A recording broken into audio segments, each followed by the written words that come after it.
আমার আপন ছোট বোন চিৎকার করে বলছে আমি নাকি তাকে ধর্ষণ করতে চেয়েছি, আমি নাকি খারাপ আচরণ করেছি তার সাথে।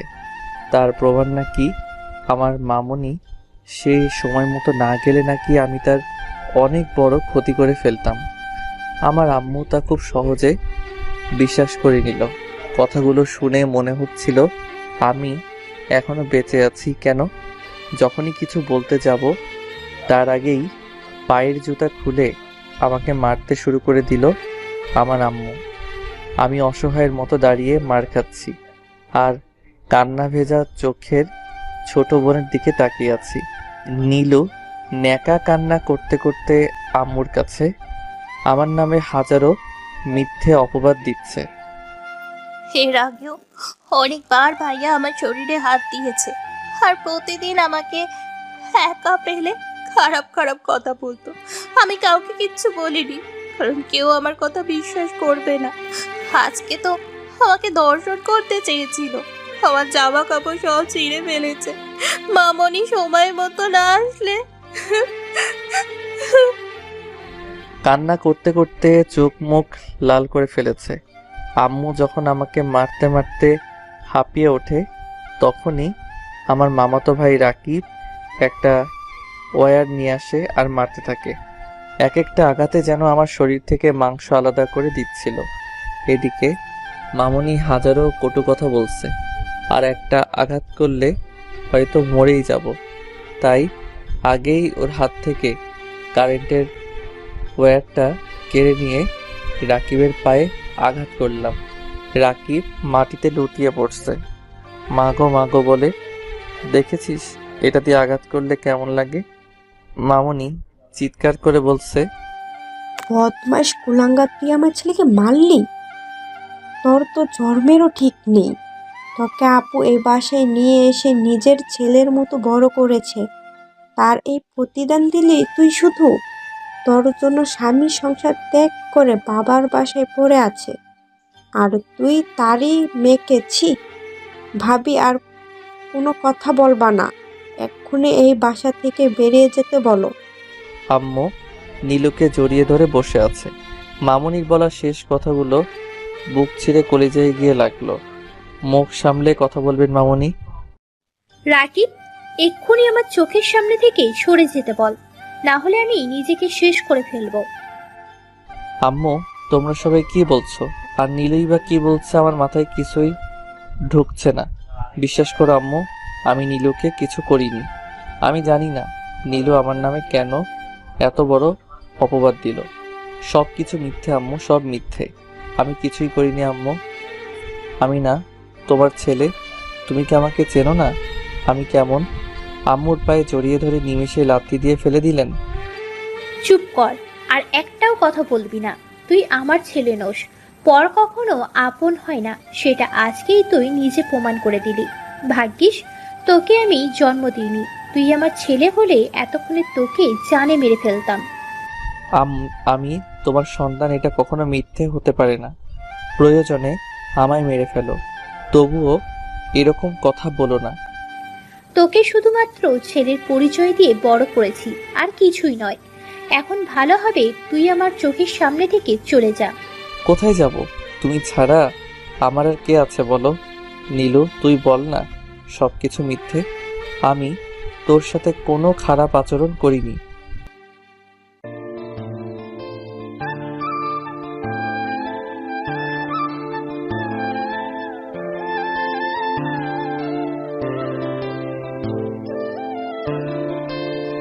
এই কুকুরের বাচ্চা, বের হয়ে যা, না হলে আমি তোকে জুতো পেটা করব। যেই বোনটা আমায় নিজের থেকে বেশি ভালোবাসতো, সেই আজকে আমার নামে এত বড় একটা অপবাদ দিল। কেন এমন করছে সেটা তো আমি জানি না, তবে এর পেছনে কে আছে সেটা খুব ভালো করেই বুঝতে পারছি। রাকিব, দাঁড়িয়ে দাঁড়িয়ে কি দেখছিস? এক্ষুনি ঘাড় ধাক্কা মেরে বের করে দে কুকুরের বাচ্চাটাকে। আপনি আরেকবার আমাকে কুকুরের বাচ্চা বলবেন তো? হ্যাঁ, আমিও ভুলে যাব আপনি আমার মামনি। আপনার সাহস হয় কি করে আমার বাবাকে কুকুর বলার? ভালো করেছে, একবার নয় 1000 বার বলবি তুই একটা কুকুরের বাচ্চা। তোর বাপ একটা কুকুর, বাপের জন্য দরদ এসেছে। এই, তুই বলতে পারবি তোর বাপকে? তুই কিভাবে জানবি? তোকে যেই মা জন্ম দিয়েছে সেও হয়তো জানে না। আম্মু নীলুর হাত ধরে রুমে নিয়ে গেলেন। যাওয়ার সময় বলে গেলেন, আমি যদি এই বাসা থেকে বের হয়ে না যাই তাহলে রুম থেকে 2টা লাশ বের হবে। ওদের যাওয়ার দিকে তাকিয়েছিলাম। রাকিব এসে শার্টের কলার ধরে বাসার বাহিরে নিয়ে গেল। চুপচাপ এখান থেকে চলে যাবি, আর নেক্সট টাইম তোকে এই এলাকায় দেখলে জানে মেরে ফেলবো। আজকেই মেরে ফেলতাম, শুধু ফুপির জন্য পারিনি। সকালে যখন নূরজাহান বেগম রান্না করছেন, ওনার ভাবি এসে বললেন নীলু ওড়না ফ্যানের সাথে পেঁচিয়ে আত্মহত্যার চেষ্টা করছে। শোনা মাত্র নূরজাহান বেগম দৌড়ে গিয়ে নীলুকে চেয়ার থেকে নামিয়ে গালে থাপ্পড় মেরে আত্মহত্যার কারণ জানতে চাইলে লক্ষ্য করে দেখলেন জামা কাপড় ছেঁড়া। কি করব আমি? আত্মহত্যা ছাড়া এই মুহূর্তে আমার আর কিচ্ছু করার নেই। তুমি ছেড়ে দাও আমাকে, আমি মরতে চাই। আমাকে মরতে দাও প্লিজ। কিন্তু কেন? তুই মরবি কেন? কি হয়েছে আমাকে বল। তোর এই অবস্থা কেন? কে করলো এসব? চিৎকার চেঁচামেচি শুনে নীল তার রুম থেকে চোখ টলতে টলতে নীলুর রুমে আসলো। তোমাকে কি বলবো আমি? আমার ভাই আমাকে দর্শন করতে। নীলু ঠাস থাপ্পড় মেরে, তোর সাহস তো কম নয়।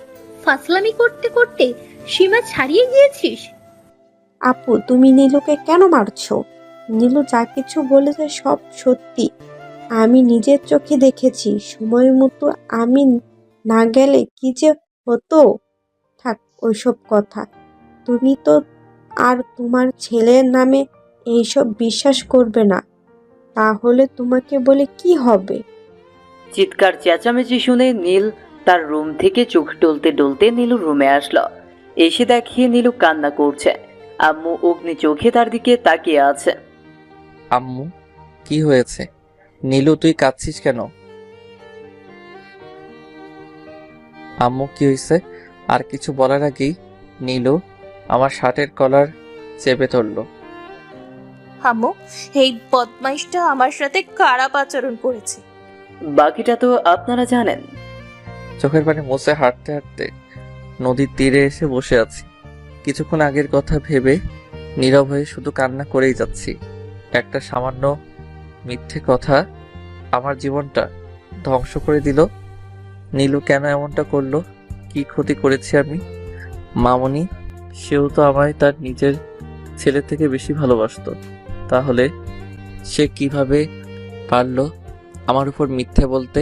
এই মুহূর্তে এসব নিয়ে আমার তেমন মাথা ব্যথা না থাকলেও এটা জেনে কষ্ট হচ্ছে যে যাদেরকে আমি আমার মা বাবা ভাবতাম তারা কেউ আমার কিছুই নয়।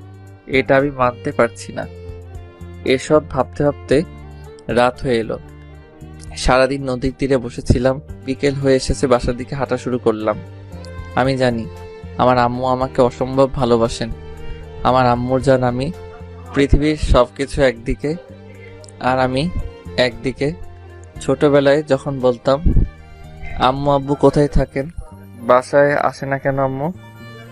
বাবাই, তোমার আপু বিদেশে আছেন, সময় হলে এমনিতেই চলে আসবেন। আচ্ছা আম্মু। আব্বু কি তোমার সাথে কথা বলে? আব্বু দেখতে কেমন? নীল, বেশি বক বক করো না তো। চুপচাপ থাকতে পারো না? তোমার আব্বু যখন আসবে তখন দেখে নিও তোমার আব্বু দেখতে কেমন। দেখবো। 1 বছর পর হঠাৎ করে বলেছিলেন আমার আব্বু নাকি রোড অ্যাক্সিডেন্টে মারা গিয়েছেন। বাবা সম্পর্কে এতটুকু জানি, এর চেয়ে বেশি আমার জানা নেই। বাসার মেইন দরজা খোলা দেখে ডাইরেক্ট বাসায় ঢুকে আমার রুমে চলে গেলাম। ফ্রেশ হয়ে দরজা বন্ধ করে শুয়ে আছি। আমি বাসায় আছি, কেউ হয়তো জানে না। আমিও চাই না কেউ জানুক। সবাই ঘুমিয়ে গেলে আম্মুর কাছে যাব, বলবো আমি কিছুই করিনি, সবই মিথ্যে। আমি জানি আম্মু আমার কথা বিশ্বাস করবে। এতদিন নানা ভাই বাসায় ছিলেন না, ছোট খালার বাসায় ঘুরতে গিয়েছিলেন। খবর পেয়ে বাসায় আসলেন। রাত 10টায় বাসায় চেঁচামেচি শুরু হয়েছে। আমি আড়ালে দাঁড়িয়ে আছি। পরিস্থিতি বুঝে সবার সামনে যাব, ছেলে ছেলে বলে তো মাথায় তুলে রেখেছিলে অন্যের পাপের ফলকে মানুষ করতে, বিয়ে করতে মা করে দিলে। শেষ অবধি বিয়েটা হলো, কিন্তু কি হলো, 1 বছর যেতে না যেতেই নিজের সংসার নিজেই ভেঙে দিলে এই ছেলের জন্য। এখন সেই ছেলেই কিনা, সিহ, আমার ভাবতেও মেজাজটা খারাপ হয়ে যাচ্ছে। কোথাটাকে এখন হাতের কাছে পেলে ওর জন্মের শিক্ষা দিয়ে দিতাম। আমি আগেও বলেছিলাম এত লাই দিও না। এখন দেখেছো এর পরিণাম কতটা ভয়াবহ। পর কখনো আপন হয় না। নানা ভাই আম্মুর উপরে রাগ ঝাড়ছে। বাদ দেন তো আব্বা, বড় আপু জানতো নাকি বড় হয়ে কুলাঙ্গারটা শেষ অবধি এরকম করবে? জানলে তো কখনো এত ত্যাগ দিত না। কত কিছুই না করলেন, কি দেননি তাকে। যখন যা চেয়েছে তার চেয়েও দ্বিগুণ পেয়েছে। থাক ওইসব কথা এখন তো। আর অপদার্থটা বাসায় নেই।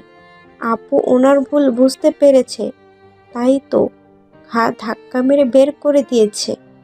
ওর কপাল ভালো আমার নাতনির কিছু হয়নি, না হলে খুব খারাপ কিছু হতে পারতো। আমাকে নিয়ে আলোচনা চলছে। নীলু নানা ভাইয়ের পাশে বসে আছে। মামুনি, রাকিব মাঝে মধ্যে নানা ভাইকে উস্কিয়ে দিচ্ছেন আমার বিরুদ্ধে। আম্মু চুপ করে সব শুনে যাচ্ছেন। এত কিছু শোনার পর 2টা বিষয় আমি খুব ভালো করে বুঝতে পারলাম। আমি ছাড়া এই বাসার সবাই জানে আমাকে ছোটবেলায় কুড়িয়ে এনেছিলেন আমার মা। আমি কষ্ট পাবো বলে হয়তো কখনো জানতে দেওয়া হয়নি আমাকে। এই বাসার কেউ চাইছে না আমি এখানে থাকি। আমাকে যত দ্রুত এখান থেকে চলে যেতে হবে। খুব ভালো করেই আমাকে অপরাধী সাজানো হয়েছে। এখানে 3 জন জড়িত, মামনি, নীলু, রাকিব। শুধুমাত্র এরাই আমার নামে মিথ্যে অপবাদ দিচ্ছেন। আমি আবার আমার রুমে এসে দরজা বন্ধ করে দিলাম, জামা কাপড় গুছিয়ে নিলাম। ফোন অফ ছিল, চার্জে লাগিয়ে অন করতেই স্ক্রিনে ভেসে উঠল, সরি নীল, আমি আর তোমার সাথে সম্পর্ক রাখতে পারবো না। আমাকে মাফ করে দিও। আর কোনোদিন আমার সাথে কন্ট্যাক্ট করার চেষ্টা করবে না। বাই। 4 বছরের রিলেশন ছোট একটা মেসেজে সব শেষ হয়ে যায় নাকি? কি জানি, মনে হয় ফান করছে আমার সাথে। আগেও অনেকবার এরকম করেছে। আমার অপরাধ জানতে পারি? দেখো নিশাত, আমি জানি তুমি আমার সাথে ফান করছো।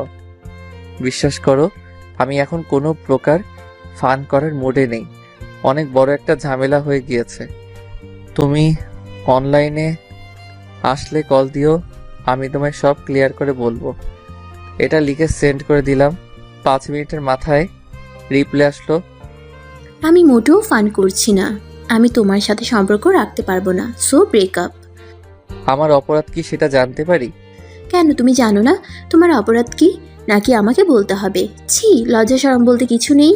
কিভাবে এত বড় জঘন্য একটা কাজ করতে পারলে তুমি? তোমার যদি এরকম কিছু খেয়াল ছিল তাহলে আমাকে বলতে, আমরা বিয়ে করে নিতাম। তাহলে তোমার সাথে রুমডেট করতাম। তুমি কিভাবে পারলে আপন বোনের সাথে এসব করতে? নিশাত, তুমিও শেষমেশ আমাকে ভুল বুঝলা। আমি তোমাকে ভুল বুঝিনি, যেটা সত্যি সেটা বললাম। তুমি আমার সাথে একবার দেখা করো, সব কিছু ক্লিয়ার হয়ে যাবে। বিশ্বাস করো, আমি কিছুই করিনি। এসব জানার পরেও তুমি কিভাবে ভাবলে তোমার সাথে আমি দেখা করব? তাছাড়া আমি আর তোমার মুখটাও দেখতে চাই না। তোমার নাম শুনলেই না কেমন যেন মনের ভেতরে ঘৃণা কাজ করে। আজ থেকে আমাদের সম্পর্ক এখানেই শেষ। সবাই তো ছেড়ে চলে গিয়েছে, তাহলে তুমি থাকবা কেন? তুমিও চলে যাও। বাই দ্য ওয়ে, দোয়া করি সবসময় ভালো থেকো। মেসেজটা সিন হওয়ার পরপরই হোয়াটসঅ্যাপে ব্লক দিল। নাম্বারটাও ব্লক লিস্টে রেখে দিল। বাসা থেকে যাওয়ার আগে আম্মুর সাথে দেখা করেছিলাম। উনি বলেছেন আমার মুখ না দেখাতে। আমার জন্য ওনার জীবনের অনেক কিছু হারিয়েছেন, এখন আর কোনো কিছুই হারাতে চান না। আম্মুর পায়ে জড়িয়ে ধরে বলেছিলাম, বিশ্বাস করো আম্মু, আমি কোনো কিছুই করিনি। আমার একটা কথাও বিশ্বাস করেনি তিনি।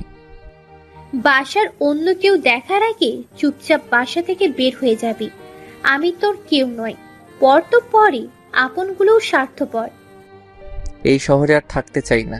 থাকলে হয়তো দম বন্ধ হয়ে মারা যাব। তাই ট্রেনে উঠে বসলাম। কোথায় যাব জানি না। টিটি এসে টিকিট চাইলে সরি, আমি তাড়াহুড়ো করে টিকিট কিনতে ভুলে গিয়েছি। নো প্রবলেম, ফাইন ভরে দাও তাহলেই হবে। জি, কত দিতে হবে? কোথায় যাবেন? ঢাকা। ফাইন 300 টাকা আর টিকিট 250 টাকা, মোট 550 টাকা দাও। সকাল 8টায় কমলাপুরের বসে আছি। একে তো কাউকে চিনি না, জানি না, কোথায় যাব, কি করব কিছুই বুঝতে পারছি না। পেটেও খিদে লেগেছে, পকেটে হাত দিয়ে দেখি মানিব্যাগ নেই। কাজ হয়ে গিয়েছে, চোর বেচারা নিয়ে গিয়েছে। বিকাশে টাকা ছিল কিছু, টাকা তুলে আগে হালকা কিছু খেয়ে নিলাম। হঠাৎ ফোন আসলো, বের করে দেখি রাহুল কল দিয়েছে। কল কেটে দিলাম, ফোন তোলার ইচ্ছে নেই। হঠাৎ মনে হলো আমার তো একটা ফেসবুক ফ্রেন্ড আছে, অনেকবার বলেছিল ওর বাসায় যাওয়ার জন্য, সময় পাইনি তাই যাওয়া হয়নি। ওর নাম্বার আমার কাছে নেই, শুধু ফেসবুকে কথা হয়। এফবিতে ঢুকতেই দেখলাম সে অ্যাক্টিভ আছে। মেসেজ করতেই রিপ্লাই দিল, কি খবর দোস্ত? এই তো ভালো, তুই? ভালো। তুই একটু ঢাকায় আসতে পারবি? কেন? আর আমি তো ঢাকায় আছি, মামার বাসায় এসেছি। তাহলে ভালোই হলো, তুই অনেক দিন হলো বলছিস তোর বাসায় যেতে, তাই আজকে না জানিয়ে চলে আসলাম। নিয়ে যাবি তো তোর বাসায়? কি বলছিস দোস্ত, তুই ফান করছিস না তো? আরে আজিব তো, এই দেখ সেলফি তুলে দিলাম, কমলাপুর আছি। থ্যাংক ইউ বন্ধু, তুই ওখানে থাক, আমি সাইনবোর্ডে আছি, এক্ষুনি আসছি। আর হ্যাঁ, তুই 2টা নোয়াখালীর টিকিট কিনে রাখ। ওর বাসা নোয়াখালী, কিন্তু ট্রেন তো বিকেলে, আমরা বরং বাসেই চলে যাব।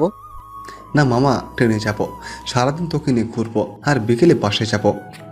মামা, আমার ঘোরাঘুরি করার মুড নেই, তুই প্লিজ আমাকে নিয়ে তোর বাসায় চল, খুব ক্লান্ত লাগছে। আর কি বলছিস দোস্ত, আমার সাথে চল, মুড না থাকলে এমনি চলে আসবে। জোর করে নিয়ে গেল ওর মামার বাসায়। চল কাপড় চেঞ্জ কর, ঘুরতে যাব। আর হ্যাঁ, ট্রেন কটায়? 7:40, কিন্তু এখন কোথায় যাবি? আরে মামা, আমি ঢাকা এসেছি গার্লফ্রেন্ডের সাথে দেখা করতে, দেখা না করে চলে যাব নাকি? ঠিক আছে তুই যা, আমি একটু ঘুমাই, আমার শরীর খারাপ, প্লিজ দোস্ত। ওকে, তোর ইচ্ছে, যা ফ্রেশ হয়ে আয়, কিছু খেয়ে নেবো দুজনে। আমি এখন খাবো না, তুই দেখা করে আয়, তারপর একসাথে খাবো, প্লিজ বোঝার চেষ্টা কর। রিফাত চলে গেলে Okay, bye. নীল রুমে শুয়ে আছে, এপাশ ওপাশ করছে, কিন্তু কিছুতেই চোখে ঘুম আসছে না। বারবার কালকের কথাগুলো মনে পড়ে যাচ্ছে। উপরে থাকা ফ্যানের দিকে তাকিয়ে আছে, চোখ থেকে অনর্থ পানি ঝরছে। নিশা তো আমাকে বুঝলো, সেও সবার মতো মিথ্যে ডাকে বিশ্বাস করে আমাকে দূরে ঠেলে দিল। না চাইতেও নিশাতের ফোনে মেসেজ দিলাম। আসার সময় নতুন সিম কিনেছি, মেসেজের উত্তর না পেয়ে কল দিলাম। একবার দুইবার রিং হবার পর, হ্যালো, কে বলছেন? নিশাত, আমি নীল। কেন ফোন দিয়েছো? কি বলবে তাড়াতাড়ি বলো। বিরক্ত হচ্ছ কেন? আচ্ছা 5 মিনিট কথা বলা যাবে? সরি, 5 মিনিট কেন? কোনো ধর্ষকের সাথে আমি 5 সেকেন্ডও কথা বলতে পারবো না, বাই। 4 বছরে এতটুকু চিনতে পারলে আমাকে, সবার মতো তুমিও আমাকে অবিশ্বাস করছো। অন্য কেউ বললে হয়তো বিশ্বাস করতাম না, কিন্তু তোমার ফ্যামিলি থেকে তোমার বোন নীলু নিজে ফোন দিয়ে আমাকে বলছে, সাথে এটাও বলছে তুমি এই পরিবারের কেউ নয়, তোমার বাড়ি নেই, ঘর নেই, মা বাবাও নেই, এমনকি তোমার নাকি জন্মের নেই। আর একটা কথা বললে, নীল কি জিনিস সেটা তুমি হাড়ে হাড়ে বুঝতে পারবে। তুমি কি জানো আমার বিষয়ে? নীলু বাচ্চা মেয়ে, তাই কি সব বলে দিয়েছে, তাই বলে তুমি এই কথাগুলো বলবা, সেটা আমি মেনে নিব না। রেগে আগুন হয়ে আছে। এত চ্যাট দেখাইও না, আমি ঠিকই বলেছি, তুমি বলতে পারবা, তোমার বাবাকে পারবে না। যাদের পরিচয়ে তুমি এত এগিয়ে এসেছো না, তারাও আজকে তোমার পেছনে নেই, কারণ তুমি একটা বিশ্বাসঘাতক ধর্ষক। ভালোই হয়েছে তোমার আসল চেহারাটা আমি আগে থেকেই জানতে পেরেছি, না হলে পরে আমার অনেক বড় ক্ষতি হতে পারতো। আমি যেই কাজটা করিনি, সবাই যেইভাবে আজকে আমার উপরে মিথ্যে অভিযোগ তুলে ধরলে না, সেটা একদিন মিথ্যে প্রমাণিত হবে। বিশেষ করে সেদিন তুমি আফসোস করবে, সেদিন ফিরে পেতে চাইবে আমাকে। ওই ওই চুপ, কি বলছিস এসব? রাখ তোর ফালতু কথা, এসব ফালতু কথা শোনার টাইম নাই। বিকেলে রিফাত আসলে ফ্রেশ হয়ে নোয়াখালীর উদ্দেশ্যে বেরিয়ে গেলাম। রাতেই পৌঁছে গেলাম নোয়াখালীর সোনাইমুড়িতে। ওদের বাসায় গেলাম, ওর বাবা মা জিজ্ঞেস করেছিলেন আমার পরিচয়। ও আমার ফ্রেন্ড, সিলেট থেকে ঘুরতে এসেছে, কিছুদিন থাকবে আমাদের বাসায়। ও তাহলে চা তোর রুমে নিয়ে যা, আর হ্যাঁ ফ্রেশ হয়ে আয়, আমি খাবার দিতেছি। রুমে এসে ফ্রেশ হয়ে খাবার খেয়ে ঘুমিয়ে আছি। এপাশ ওপাশ করছি, চোখে ঘুম নেই, বারবার আম্মুর কথা মনে পড়ছে। কিরে দোস্ত, তুই ঘুরতে আসলি, তাহলে সবসময় মন মরা হয়ে থাকিস কেন? তোর মুখে কি হাসি খুশি বলতে কিছু নেই? নিশ্চুপ হয়ে শুয়ে আছে। আচ্ছা নীল, সত্যি করে বল তো, তুই কি সত্যি ঘুরতে এসেছিস নাকি অন্য কিছু? প্লিজ বল আমায়, কি হয়েছে তোর? চিন্তিত হয়ে বলার মতো তেমন কিছুই নেই, না হলে অনেক কিছু আছে। আমার গল্পটা শুনলে হয়তো তুইও একটু পর আমাকে ধাক্কা মেরে বের করে দিবি বাসা থেকে। আরে কি বলছিস এসব? বল আমাকে, কি হয়েছে? বলবো, তার আগে আমাকে তুই এখানে থাকার জন্য একটা কাজ আর একটা বাসা বের করে দে। আরে কাজ করবি কেন? আর আমার বাসায় থাক না যত ইচ্ছে, তার আগে এটা বল কি হয়েছে তোর সাথে? সব কিছু শোনার পর আমার মনে হচ্ছে সব চক্রান্ত তোর মামনি। উনি সব কিছু নীলুকে দিয়ে করিয়েছেন। আমারও তাই মনে হয়, কিন্তু মামনি আমার সাথে এমনটা কেন করবে? কি জানি কেন করবে, সেটা তো আমিও জানি না। দোস্ত, ছোটবেলা থেকে এখন অবধি আম্মুকে ছেড়ে আমি কোথাও যাইনি। আমি ওনাকে অসম্ভব ভালোবাসি। খুব মিস করছি রে। তাহলে আন্টিকে ফোন দিয়ে কথা বল আর সব কিছু বুঝিয়ে বল। আমার মনে হয় আন্টি তোকে বুঝবে। কি বলবো আমি? নীলু কেন এমনটা করলো? আমি তো কিছুই জানি না। তাহলে কি বলবো আমি? আম্মু আমি কিছু করিনি, সব মিথ্যে, এটা বলবো? আরে এই কথা তো আগেও বলেছি, তখনও কেউ আমাকে বিশ্বাস করেনি, তাহলে এখন কেন করবে? আরে ভাই, মায়ের মন, ছেলে যতই অপরাধ করুক না কেন ক্ষমা করে দেয়। আমার বিশ্বাস আন্টি তোকে ক্ষমা করে দেবে। তোর জন্য যদি আন্টি এত কিছু ত্যাগ দিল, তাহলে তোকে ক্ষমা কেন করতে পারবে না? হ্যালো, কে? আম্মু, আমি নীল। ও, নীল ভাইয়া, কেমন আছো? ভালো আছো তুমি? নীলু, কেন এমনটা করলি? কি দোষ করেছিলাম আমি তোর কাছে? নীল কান্না জড়িত কণ্ঠে। দোষ তোর নয়, দোষ করেছে আমার আম্মু। তোর মতো একটা জারজ সন্তানকে তুলে এনে নিজের পরিচয়ে বড় করে তুলেছে। তোর জন্য আমি আবার বাবার ভালোবাসা পাইনি, শুধু তোর জন্য। তোর কি মনে হয় আমি কেন এমনটা করলাম? জানতে চাস কেন করেছি? নীলু, আমি না তোর ভাই? তাহলে তোর ভাইকে তুই জারজ বলছিস কিভাবে? আমি না তোর কলিজার ভাই ছিলাম? তাহলে হঠাৎ এমনটা কেন এরকম করলি? কি করে পারলি তোর ভাইকে মিথ্যে অপবাদ দিতে? কারণ জানতে চাইছিস? তাহলে শোন। প্রথমত, তোর জন্য ছোটবেলায় আমার আম্মু আব্বুর ডিভোর্স হয়ে গিয়েছে। দ্বিতীয়ত, আম্মু তোকে আমার থেকে বেশি তোকে ভালোবাসে। আমি কিছু চাইলে এত সহজে দিতে চায় না, আর তোর চাওয়া লাগে না। তার আগেই আম্মু তোকে সব দিয়ে দেবে। আমি তার আপন মেয়ে। কই, আমাকে তো এতদিনেও মুখে তুলে খাওয়াইনি। আর তুই তো আমাদের রক্তের কেউ নয়, তোকে সব সময় মুখে তুলেই ভাত খাওয়ায়। সেই দিন আমার গাড়ি অ্যাক্সিডেন্ট হয়েছিল, ভাগ্যিস আমি বেঁচে গিয়েছি। আমার কিছু হয়েছে কি না তা দেখার আগে আম্মু আমাকে বকা শুরু করে দিল। আমি না বলে কোনো বাসা থেকে বের হয়েছি। পরের দিন তোর সামান্য হাত কেটেছিল, পুরো বাসা মাথায় তুলে রেখেছিল আম্মু। তোর কিছু হলে এত ভালোবাসা কোথায় থেকে বের হয় সেটা বুঝি না। আর আমার কিছু হলে হালকা রিয়্যাক্টও করে না। ঈদে শপিং করতে গেলে আমাকে 10,000 দিত, তোকে 50,000 দেয়। কি জাদুটাই না করেছিলি আমার আম্মুকে। প্রথম তো আমি জানতাম তুই আমার আপন ভাই, তাই কিছু বলতাম না, সব হাসি মুখে সহ্য করে নিতাম। যখন শুনলাম তুই একটা জারজ সন্তান, তোকে আমার আম্মু ডাস্টবিন থেকে তুলে এনেছিল, আর সেই তোর কারণে আমার আব্বু আম্মু ডিভোর্স হয়ে গিয়েছে। এখন নাকি আম্মু সব সম্পত্তি তোর নামে লিখে দেবে। যেখানে আমার পাওয়া কথা 100%, সেখানে আমাকে মাত্র 20% দেবে। এটা আমি কিভাবে মেনে নিব বল? আমার আম্মু সব কিছুতেই তোর অধিকার, তাহলে আমি কে? এত কিছু জানার পর আমি চুপ থাকি কি করে বল? নীলু, কি বলছিস তুই এগুলো? আমার মাথায় কিছুই ঢুকছে না। তোর সম্পত্তি চাই তো? তুই শুধু আমাকে একবার বলে দেখতি, আমার সব কিছু তোকে দিয়ে দিতাম। তুই আমার মাকে আমার থেকে কেন কেড়ে নিলি? ওই, কে তোর মা? উনি শুধু আমার মা, আর তুই আমাকে কি দিবি? সব কিছু তো আমারই। হ্যাঁ, তোর সবই তোর। তুই প্লিজ আমার আম্মুকে আমার কাছে ফিরিয়ে দে। তুই শুধু বল আমি আমি কিছু করিনি। প্লিজ আম্মুকে একবার বল তার ছেলে ধর্ষক নয়। তোর কি মনে হয় আমি এসব গিয়ে আম্মুকে বলবো আর আম্মু তোকে বাসায় নিয়ে আসবে, সাথে করে সবকিছু তোকে দিয়ে দেবে? অনেক কষ্টে আম্মুর চোখে তোকে খারাপ বানিয়েছি। কিসের জন্য? তোকে আবার নিয়ে আসার জন্য। চিন্তা করিস না, তোর জন্য এই বাড়ির দরজা চিরকালের জন্য বন্ধ হয়ে গিয়েছে। তুই চাইলেও আর ফিরে আসতে পারবি না।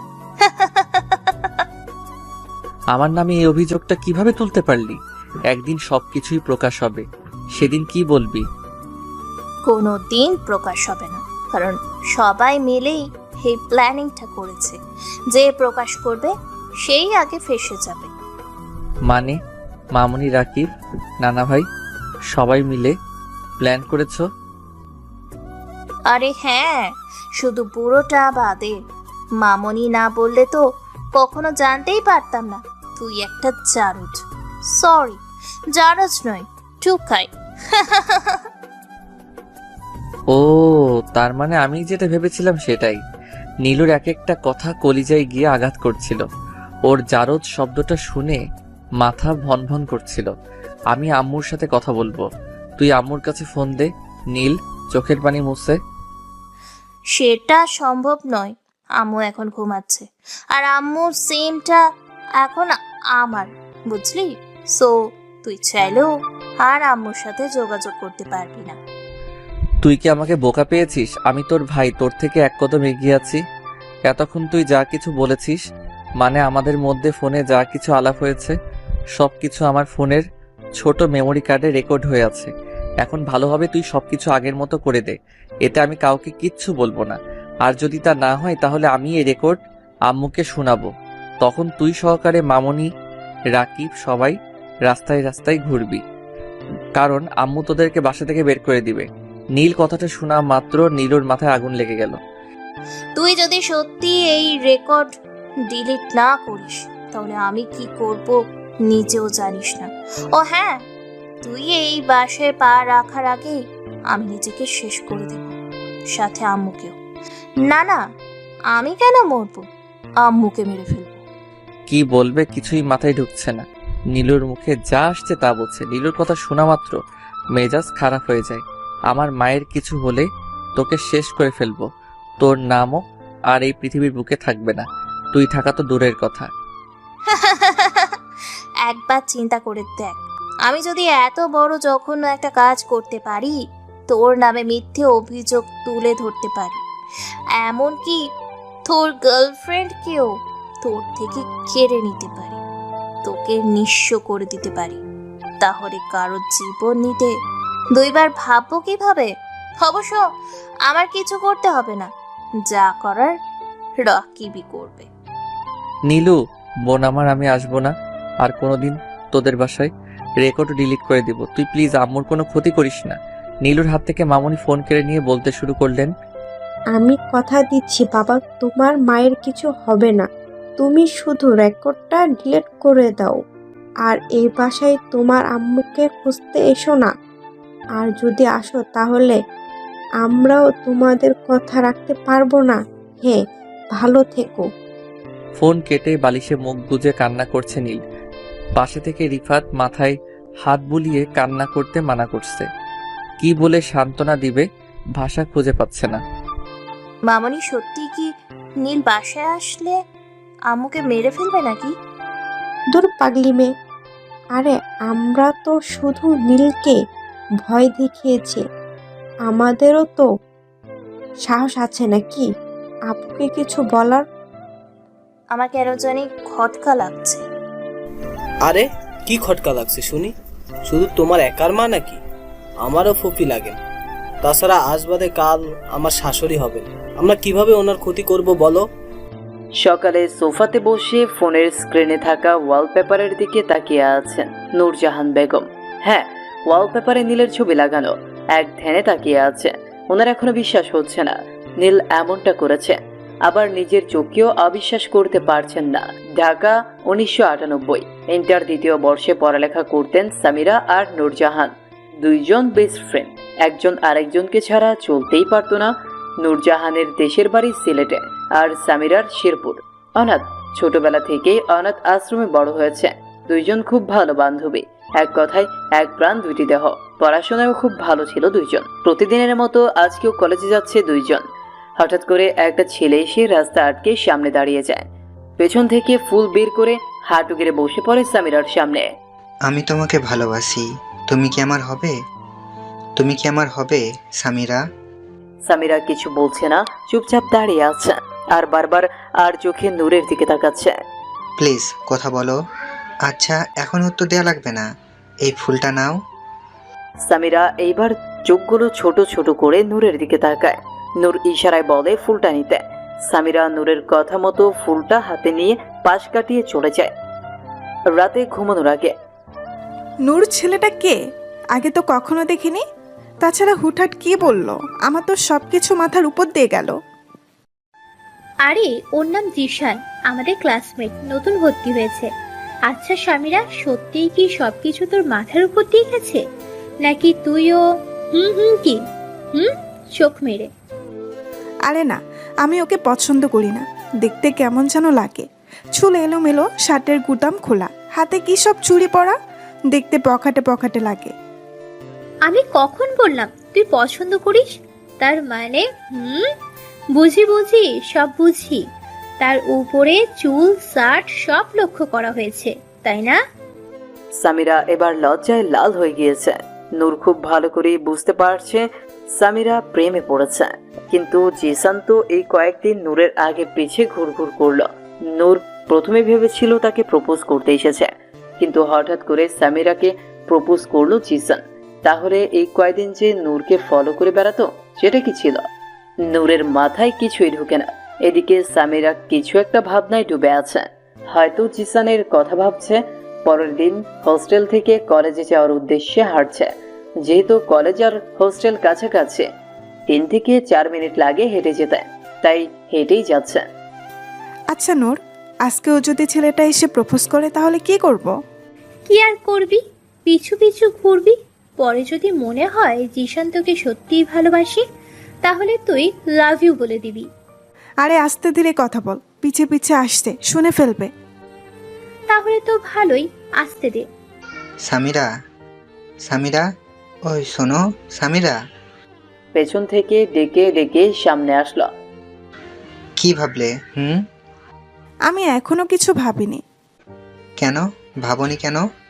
তোমার কথা আমার মনেই ছিল না। সত্যিই তো, আপনার কথা আমার বান্ধবীর মনে ছিল। কালকে সারা রাত পড়তে পড়তেই ক্লান্ত হয়ে ঘুমিয়ে পড়েছিল, তাই না সামিরা? সামিরাকে উদ্দেশ্য করে বলল, ও তাহলে কি আমি উত্তরটা হ্যাঁ ভেবে নিব? না, আমি কি সেটা বলেছি? তাহলে না ভেবে নেই। সামিরা রাগের লুক নিয়ে জিসানের দিকে তাকিয়ে মুখ ভেঙচি কেটে পাশ কাটিয়ে চলে গেল। নূর সেখানেই দাঁড়িয়ে রইল। জিসান সামিরার চলে যাওয়ার দিকে তাকিয়ে রইল। সামিরা চিৎকার করে ডাক দিল। সামিরা পেছনে তাকাতেই আই লাভ ইউ ঘুষি পাকিয়ে আস্তে করে বলল, মেরে ফেলো, আমি তো তোমার প্রেমে সেই কবেই মরে গিয়েছি। ধ্যাত পাগল। সামিরা এটা বলে চলে গেল। কি হলো, তুমি দাঁড়িয়ে আছো কেন? যাও গিয়ে তোমার ফ্রেন্ডকে বোঝাও। আচ্ছা, তুমি এই কয়েকদিন আমার পিছনে ঘুরলা, এখন আবার আমার ফ্রেন্ডকে প্রপোজ করছো, কিছুই তো বুঝতে পারছি না। ও আসলে সেদিন বইমেলায় তোমার সাথে সামিরাকে দেখেছিলাম। তারপর থেকে বেশ কিছুদিন সামিরাকে খুঁজেছি, কিন্তু কোথাও পাইনি। তারপর তোমার দেখা পেলাম, তোমার পেছনে ওই জন্য ঘুরেছি যাতে সামিরার দেখা পাই। আর অবশেষে তো কালকে দেখা পেয়েই গেলাম। প্লিজ আপু, তোমার ফ্রেন্ডকে বলো তাড়াতাড়ি হ্যাঁ বলে দিতে। আমার আবার অপেক্ষায় অ্যালার্জি আছে। ঠিক আছে, আমি দেখছি। ট্রিট লাগবে কিন্তু। চলো এখনই ট্রিট দেই। এত তাড়াহুড়ো করার দরকার নেই, অ্যালার্জির মেডিসিন খেয়ে নাও। কারণ আমি যতদূর জানি সামিরাও তোমায় পছন্দ করে, তবুও তোমাকে অপেক্ষা করতে হবে। ঠিক আছে সুইটহার্ট, আমি অপেক্ষা করব। তোমার ফ্রেন্ডকে বলো উত্তরটা কিন্তু হ্যাঁ হওয়াই চাই। গাল টেনে। এই ফাজিল ছেলে, গালে হাত দিলি কেন? রাগ করো কেন শালিকা? নূর এবার না চাইতেও হেসে দিল। আচ্ছা, আমি এখন যাই, আমার জন্য স্বামীরা অপেক্ষা করছে। কি রে দোস্ত, আজকে টিউশন করে গেলি না? সামিরা রুমে বসে আছে। তখনই নূরজাহান বলে উঠল, না রে, রাফির আম্মা ফোন করে বললেন ওনারা কোথাও ঘুরতে যাচ্ছেন, 10-15 দিন পরে বাসায় ফিরবেন। এত খুশির খবর, এই কয়েকদিন জমিয়ে আড্ডা দেব, তা না তুই মুখ বাঁকা করে বসে আছিস। তোর মাথা আড্ডা দিব। মাস হয়ে গিয়েছে, ওনারা বেতন না দিয়ে চলে গিয়েছেন। এদিকে আমার হাতের টাকাও শেষের দিকে, তার উপরে রুম ভাড়া, খাওয়ার বিল সব একসাথে এসেছে। নূর কিছুক্ষণ সামিরার দিকে ভ্রু কুঁচকে তাকিয়ে হঠাৎ কি যেন খুঁজতে লাগলো। তুই আবার কি খুঁজছিস? আমার লম্বা কলমটা কোথায় রেখেছি খুঁজে পাচ্ছি না, তুই দেখেছিস? আরে হ্যাঁ, ওটা তো বালিশের নিচে। নূর কলমটা বের করে সামিরার পায়ে আঘাত করলো আস্তে করে। আও, এই মারছিস কেন? নূর কি করছিস? আও। তো কি করব বল, তোকে গত 3 বছর থেকে বলে আসছি, মনে আছে? আমার সবকিছুই তোর, আমার ব্যাগে সবসময় টাকা থাকে, তোর যখন যত টাকা লাগে নিয়ে নিবি। তাও যদি না পারিস একবার বলিস আমাকে। কিন্তু তুই তো নবাবের বেটি, তুই নিবি কেন? আর যদি কোনোদিনও এই বিষয় নিয়ে টেনশন করিস তাহলে মেরে ফেলবো।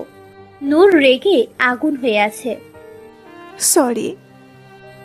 তোর কি মনে হয় রুম ভাড়া এইসব খাওয়ার টাকা এখনো বাকি আছে? আরে কালকে রাতেই আমি সব ক্লিয়ার করে দিয়েছি। নূরজাহান আর সামিরার পরিচয় যখন ক্লাস 10 থেকে, কিভাবে যেন দুইজনের মিল হয়ে যায়, অতঃপর একজন আরেকজনের বেস্ট ফ্রেন্ড। প্রথমে নূর জানতো না যে সামিরা অনাথ, ওর মা বাবা কেউ নেই। যখন জানতে পারলো তখন থেকে কেমন যেন একটা মায়া কাজ করতে লাগলো সামিরার ওপর। দুইজন এইচএসসি দেওয়ার পর সামিরার এত টাকা পয়সায় না থাকায় ভালো কলেজে ভর্তি হতে পারেনি। এদিকে নূরের বাবার টাকার পাহাড়, তবু রেজাল্ট ভালো থাকার পরেও সামিরার সাথে একই কলেজে ভর্তি হলো। নূর তার খালার বাসায় থেকে পড়াশোনা করত। যখন বুঝতে পারলো সামিরার চলতে কষ্ট হয় টাকা পয়সার জন্য, নূর তাকে ডাইরেক্ট টাকা দিয়ে ছোট করতে চায়নি। তাই কিছুদিন যেতে না যেতেই সামিরার নূরের সাথে রুম শেয়ার করে নিল। এতে করে সামিরার টাকার দরকার পড়লে নূর দিয়ে দিত আর বলতো পরে আমাকে ফিরিয়ে দিস। যদিও পরে টাকাগুলো সামিরা দিতে চাইলেও নূর তখন আর নিত না। এক কথায় বলতে গেলে ওরা যেন বান্ধবী নয়, আপন বোন। এতক্ষণ নূরজাহান বেগম ছেলের দিকে তাকিয়ে থাকতে থাকতে কখন যে অতীতে চলে গিয়েছিলেন বুঝতেই পারেননি। হুশ ফিরল নীলু ডাকে, আমু, তুমি এখনো ওই বদমাশ কুলাঙ্গার ছেলেটার কথা ভাবছো? তোকে কে বললো আমি নীলের কথা ভাবছি? তুই কি আমার মনে থাকিস নাকি? মনে থাকবো কেন? তোমার হাতে ওটা কি? নীলের ছবি মোবাইলে দেখে তো হারিয়ে গিয়েছিলে। আমি এতক্ষণ যাবত তোমাকে ডেকে যাচ্ছি, তুমি শুনছই না। পপি, তুমি এত কিছুর পরেও কিভাবে ওর ছবিগুলো মোবাইলে রাখতে পারো? নীলু, ছবি ডিলিট করে দে। নীলু ফোনটা নিয়ে সব পিক ডিলিট করে আবার মোবাইল নূরজাহান বেগমের হাতে ধরিয়ে দিল। যেখানে বাসার কারো সাহস নেই নূরজাহান বেগমের সামনে দাঁড়িয়ে কথা বলার, সেখানে আজকে সবাই মুখে মুখে কথা বলছে, শুধু চুপ করে আছেন নীলের অপকর্মের জন্য। বিকেলে ছাদে হাফ গেঞ্জি পরে বসে আছে নীল, আকাশ পানে তাকিয়ে আছে, হয়তো দিনের বেলায় চাঁদ দেখতে পাচ্ছে। পেছন থেকে রিফাতের মা ছাদে পড়ে থাকা কাপড়গুলো নিতে এসে দেখতে পেলেন নীল বসে আছে। হঠাৎ খেয়াল করলেন নীলের পেটে কালো দাগ। একটু কাছে গিয়ে দেখতেই চমকে উঠলেন। এ কি বাবা, তোমার পিঠে এগুলো কি? কে মেরেছে তোমায়? মানে ওটা কিছু নয়, আন্টিকে মারবে আমায়। নীল ভ্যাবাচেকা খেয়ে কি বলবে বুঝতে পারছিল না, সত্য কথাটাও বলা যাবে না। পুলিশ মেরেছে তোমায়? তুমি কি জেল থেকে এসেছো? পুলিশ ছাড়া এরকম মার কেউ মারতে পারবে না। তুমি কি করেছিলে যে পুলিশ তোমায় মারলো? আন্টি, আপনি ভুল বুঝতেছেন, পুলিশ আমায় কেন মারবে? অ্যাক্সিডেন্ট হয়েছিল তাই পিঠে কালো দাগ জমেছে। ঠিক আছে। আন্টি আর কিছু না বলে চুপচাপ চলে গেলেন। রিফাতের মা দৌড়ে রিফাতের রুমে গেলেন। এই তুই কাকে নিয়ে এসেছিস? সত্যি করে বল, কে এই নীল? হর পরিচয় কি? কাকে নিয়ে আসবো?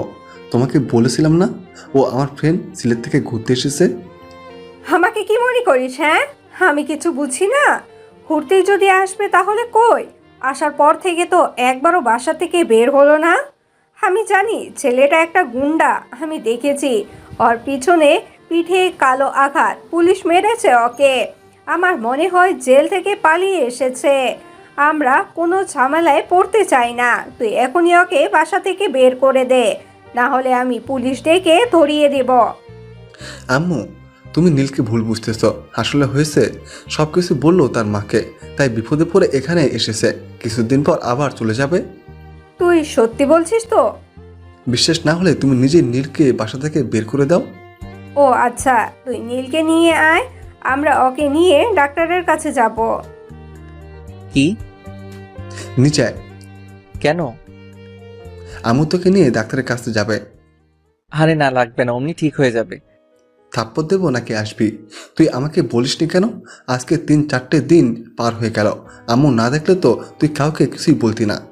আরে মামা, তেমন কিছু নয়। আচ্ছা ঠিক আছে, চলো। তুই এমন কেন? আচ্ছা বাদ দে ওসব, আমার জন্য একটা কাজ দেখ প্লিজ। বুঝলাম না, তুই কাজ করবি কেন? তোর কাজের কি দরকার? রিফাত, আরে আমার কাজ লাগবে, তাছাড়া আমি আমার পড়াশোনা তোদের এখানেই করব। টাকা পয়সারও তো দরকার আছে। কি কাজ জানিস তুই বল, আমি দেখবো কি করা যায়। যে কোনো কাজ দিয়ে আমি পারবো। বলা যতটা সহজ, করা ঠিক ততটা কঠিন।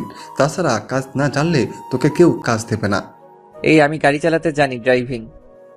লাইসেন্স আছে? না। তাহলে তোকে কে গাড়ি দেবে? আচ্ছা তবুও তুই দেখ কিছু একটা করা যায় কিনা। আচ্ছা টিউশনি করাতে পারবো।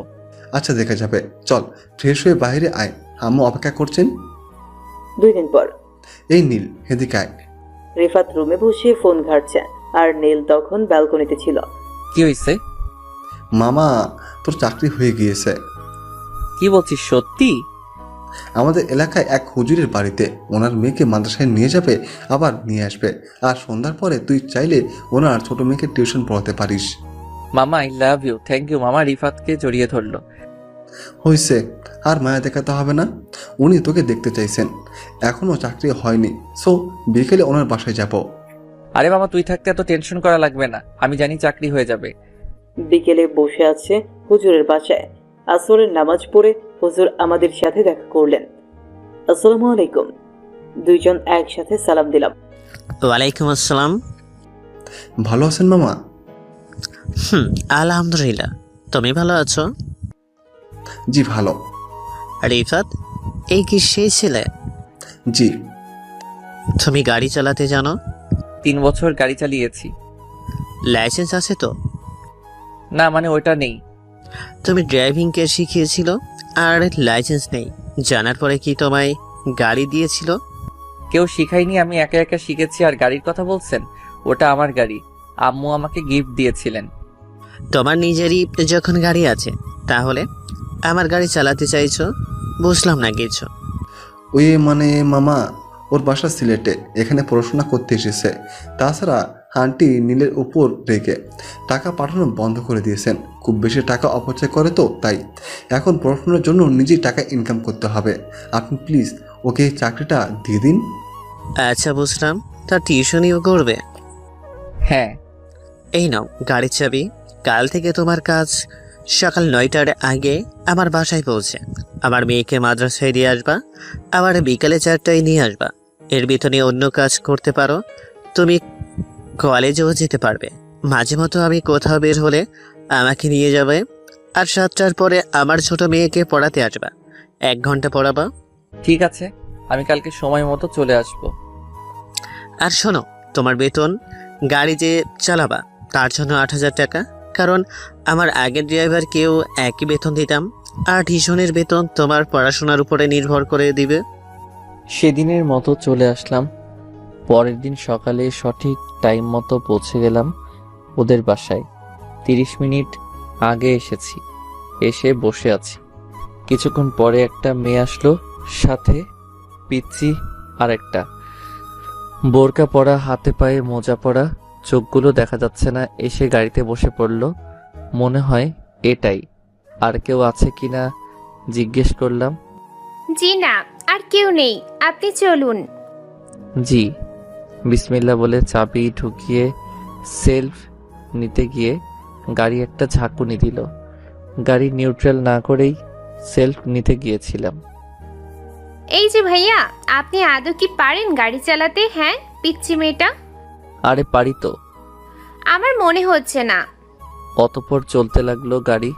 রাস্তায় কোনো কথা নেই। 5 মিনিট পর, আচ্ছা আপু, আমরা কোন দিকে যাব? কোন দিকে যাবেন মনে? আপনি মাদ্রাসায় যাবেন? বড়টা তো কোনো কথাই বলছে না। আমিও সেটা বলছি। মাদ্রাসা কোন দিকে আমি তো জানি না, একদিন দেখিয়ে দিলেই হবে। আমিও তো জানি না, পিচ্ছি রেগে কথাটা বলল। ঠিক আছে বড় আপু, আপনি কোনো কথা বলছে না, আপনি হয়তো জানেন, বলুন না প্লিজ, আজকে দেখিয়ে দিলেই হবে। আপনি সোজা যেতে থাকুন, পয়েন্টে গিয়ে ডান দিকে ঢুকবেন। এখন কোন দিকে যাব? আবার ডান দিকে যান, সামনে মাদ্রাসা। বিকেলে ওদেরকে বাসায় পৌঁছে দিয়ে আমি রিফাতের বাসায় চলে আসলাম। ফ্রেশ হয়ে রিফাতের সাথে আড্ডা দিয়ে 7টার আগে আবার ওদের বাসায় চলে গেলাম পিচ্ছি মেয়েটাকে পড়াতে। ও সরি, ওর নাম সুমাইয়া তাবাসসুম তুবা। আচ্ছা স্যার, আপনার নাম কি? তুবাকে পড়াচ্ছিলাম, হঠাৎ করে প্রশ্নটা করে বসলো। জি, আমার নাম নীল। শুধুই নীল, লাল নয়? মানে? মানে আপনার নাম শুধুই কি নীল? নীল আগে পিছে কিছু নেই? অব্র মাহমুদ নীল। খুব সুন্দর তো নামটা আপনার। আচ্ছা, আপনার ফ্যামিলিতে কে আছেন? তুমি এত প্রশ্ন না করে পড়ায় মন দাও, ভালো হবে। আপনি এমন কেন? চুপচাপ গাল ফুলে বসে থাকেন সব সময়। আরে কি বলছো এসব? আমি মোটেও এরকম নই। আচ্ছা তুমি তো ক্লাস 5-এ পড়ো, তোমার আপু কোন ক্লাসে পড়েন? আরে হ্যালো, আমার আপু পড়ে না, পড়ায় টিচার। ও দেখলো তো বোঝা যায় না। ঠিক আছে তুমি পড়ো। এভাবেই বেশ কিছুদিন চলে যায়। এর মধ্যে নীল তুবার সাথে ফ্রি হয়ে যায়, ভাই বোনের মতো কথা বলে। সকালে যাওয়ার সময় তুবা নীলের পাশে বসে আড্ডা দিতে দিতে যায়। কত ধরনের কথা হয় ওদের মধ্যে। পেছন থেকে তনু মেয়েটা দর্শকদের মতো সবকিছু দেখে যায়। আজকেও সে একই অবস্থা। আচ্ছা নীল ভাইয়া, তুমি সত্যি একটা পচা লোক। কেন কেন? আমি আবার কি করলাম? কি করনি সেটা বলো। যতবার তোমাকে তোমার ফ্যামিলি সম্পর্কে জিজ্ঞেস করলাম, ঠিক ততবারই এড়িয়ে যাও। কেন বলো তো? ফ্যামিলির কথা শুনতেই মন খারাপ হয়ে যায় নীলের। কি বলবে নীল, আমার ফ্যামিলি আছে, কিন্তু ওর ফ্যামিলির কেউ তো এখন আর তার সাথে নেই। রাস্তার ছেলেকে আবার রাস্তায় ফেলে দিয়েছেন। কি বলবে তুবাকে কিছুই বুঝতে পারে না, তাই তো চুপ করে আছে। কি হলো ভাইয়া, কিছু বলছো না? চুপটি মেরে বসে আছো যে? এদিকে তনু আগ্রহ নিয়ে বসে আছে নীলের পরিচয় জানার জন্য। কেউ নেই, ছোট করে বলল। কি কেউ নেই? মা বাবা কেউ নেই। নীল মন খারাপ করে। বুঝলাম না, কি বলছো এসব? ক্লিয়ার করে বলো। আব্বু তো বললো তোমার মা আছেন, ফ্যামিলি আছে। শুরু থেকে আমার কেউ নেই। খানিকের জন্য একটা ফ্যামিলি পেয়েছিলাম, সেটাও আর নেই। আমি শূন্য থেকে শূন্য রয়ে গেলাম। ও সরি, কিন্তু এখন তোমার সেই ফ্যামিলি কোথায়? তুবা চুপ কর। আমি কি শুরু থেকে জানতে পারি কি হয়েছিল আপনার সাথে? শূন্য রয়ে গেলেন মানে? এগুলো একটু ক্লিয়ার করে বলেন। তনুর কথায় নীল কিছুটা অবাক হয়। আজকে 18 দিন হলো চাকরি করছে, কোনোদিন তো কথা বলা দূরে থাক, চোখ তুলে যে মেয়ে তাকায়নি, সে আজ কেন নীলের বিষয়ে জানতে এত আগ্রহ। এদিকে তুবাও কিছুটা অবাক হয়। তার বোন আজ অবধি কোনো পরপুরুষের সাথে প্রয়োজন ছাড়া কথা বলেনি। আজকে কি হলো? নিজে থেকেই কথা বলছে, চুপচাপ বসে আছে নীল। আচ্ছা ভাইয়া, আমাকে আপনার ছোট বোন মনে করে সবকিছু বলো। আমি তো বাইরে কেউ নই। সবকিছু শোনার পর তুবা মন খারাপ করে বসে আছে। আচ্ছা, একটা বোন কিভাবে পারলো সামান্য সম্পত্তির জন্য তার ভাইয়ের উপর এত বড় অভিযোগ দিতে? আপনাকে বললাম না, এখানে সবকিছুর মূল আমার মামনি আর রাকিব। আপনি একটা কাজ করুন, রেকর্ড আপনার আম্মুকে শোনান, সব কিছু শোনার পর আপনার আম্মু সঠিক বিচার করবেন, আপনিও বাসায় যেতে পারবেন। জন্মের পর আমি আমার মাকে তো হারিয়ে ফেলেছি, আবার নতুন করে হারাতে চাই না। হতে পারে আমি রেকর্ড শোনালাম, আম্মু রেগে ওদের বাসা থেকে বের করে দিলেন। পরে যদি ওরা আম্মুর কোনো ক্ষতি করে ফেলে তাহলে কি হবে? গাড়ি পার্কিং করে তুবা নামও আমরা এসে পড়েছি। জিসান আর সামিরার রিলেশন শুরু হয়ে গিয়েছিল। আজকে নূর একাই কলেজে এসেছে। জিসান সেই কখন থেকে গেটের সামনে দাঁড়িয়ে সামিরার জন্য অপেক্ষা করছে। কিছু সময় পর দেখতে পেল নূর আসছে। আজকে একা এসেছে কলেজে। কাছে আসতেই, নূর, সামিরা কোথায়? ও আসেনি। কিন্তু কেন আসেনি? কারণ ওর জ্বর উঠেছে, তাই আসতে পারেনি। কখন কিভাবে উঠলো? কালকে বিকেলে উঠেছে, এখন কিছুটা ভালো আছে। ও আসতে চেয়েছিল, আমি আসতে দিইনি। কালকে বিকেলে জ্বর উঠেছে আর তুমি আমাকে এখন বলছো? তোমাকে তো মায়ের দিতে ইচ্ছে করছে। আরে কি বাজে কথা বলছো? তোমাকে কোথায় খুঁজবো? আমাকে বলনি কেন? আর তুমি জেনে কি করতে শুনি? এই শালিকা, দূর হ, আমি গেলাম আমার কলিজাকে দেখতে। জিসান হেঁটে যেতে লাগলো হোটেলের দিকে। যেহেতু মহিলা হোস্টেল, তাই ওয়াচম্যান তাকে ভেতরে যেতে দিচ্ছিল না। জিসান সেখানে গ্যাঞ্জাম না করে বাজারে চলে গেল। একটা বোরখা কিনে নিল, আর সাথে কিছু মেডিসিন আর খাওয়ার জন্য ফুড। বোরখা পরে খুব সহজেই ওয়াচম্যানকে বোকা বানিয়ে সামিরার রুমে চলে গেল। টোকা দিতেই সামিরা দরজা খুলে দিল। এই চাচিকে আপনি কাকে চাই? আমাকে কি তোমার চাচির মতো লাগে? জিসান মুখ থেকে কালো স্কার্ট খুলে দিল। জিসান ভেতরে ঢুকে দরজা বন্ধ করে দিল। আপনি এখানে কেন এসেছেন? কেউ দেখলে কি হবে? ও আল্লাহ, আমায় বাঁচাও প্লিজ। কেউ দেখার আগে চলে যান, না হলে আমি মুখ দেখাতে পারবো না। সামিরা খুব ভয় পেয়ে গিয়েছে, যার ফলে ওর কপালে মাথায় বিন্দু বিন্দু ঘাম জমতে শুরু করেছে। তোমার জ্বর কমেছে? মেডিসিন খেয়েছিলে? প্লিজ আমার কথা বোঝার চেষ্টা করুন, আপনি চলে যান। বুঝলাম না, তুমি ঘামছো কেন? দেখি তোমার জ্বর কেমন। কপালে হাত দিয়ে। ও গড, এখনো তো কমেনি। এদিকে আসো, এখানে বসো, আর চুপচাপ ফুডগুলো খেয়ে মেডিসিন খেয়ে নাও। জিসান সামিরাকে নিয়ে খাটে বসিয়ে দিল। এ নাও, হা করো। নিজেই খাইয়ে দিতে লাগলো। আপনি কাজটা ঠিক করছেন না, প্লিজ আপনি চলে যান। নূর জানতে পারলে আমাকে শেষ করে ফেলবে। সামিরা অনুরোধ করে বলছে, কিন্তু কে শুনে কার কথা? নূর তোমায় কিচ্ছুটি বলবে না, কারণ নূর আমাকে এখানে পাঠিয়েছে। সো বেশি বকবক না করে চুপচাপ খাও। খাওয়া শেষ হলেই আমি চলে যাব। সামিরা তাড়াতাড়ি খেয়ে নিল। এই তো খাওয়া শেষ, এখন আপনি চলে যান। এত তাড়া কিসের শুনি? আর তুমি আমাকে আপনি আপনি করে বলছো কেন? কারণ আপনি আমার থেকে বড় হবেন। আবারও কয় আপনি? প্লিজ চলে যান। ঠোঁট কামড়াচ্ছে। সামিরার টেনশন করলে ঠোঁট কামড়ায়। জিসানের চোখে জোড়া সামিরার ঠোঁটের দিকে চলে যায়। হা করে তাকিয়ে আছে জিসান। কি হলো, আপনি এমন করছেন কেন? আমি চলে যাব, তুমি আমায় একটা কিস দাও, আমি চলে যাচ্ছি।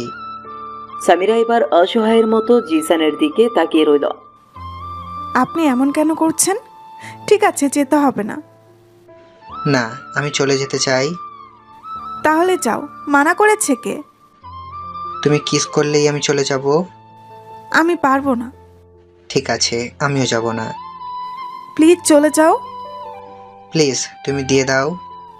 একটা দেব, কিন্তু অন্য কোনো মতলব থাকলে আমি চিৎকার করব, বলে দিলাম। ওকে দাও। জিসান চোখ বন্ধ করে ঠোঁট সামনে এগিয়ে দিল। সামিরা কিছুক্ষণ চুপ থেকে বিদ্যুৎ গতিতে কপালে একটা চুমু খেল। হায় হায়, এখন চলে যাও।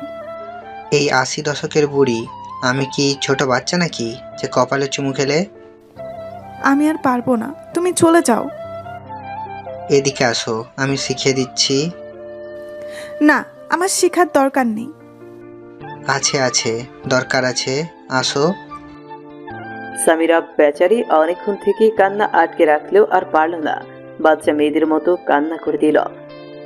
সামিরা প্লিজ, কলিজা, কান্না করো না, আমি কিচ্ছু করব না। এই দেখো, আমি চলে যাচ্ছি, প্লিজ তুমি কান্না বন্ধ করো। কিছুতেই জিসান সামিরার কান্না বন্ধ করতে পারছে না। বিছানায় বসে বাচ্চা মেয়েদের মতো সমানভাবে কান্না করেই যাচ্ছে। জিসান এবার আর কোনো উপায় না পেয়ে সামিরার গোলাপি ঠোঁটগুলো নিচের ঠোঁট দিয়ে বন্ধ করে দিল।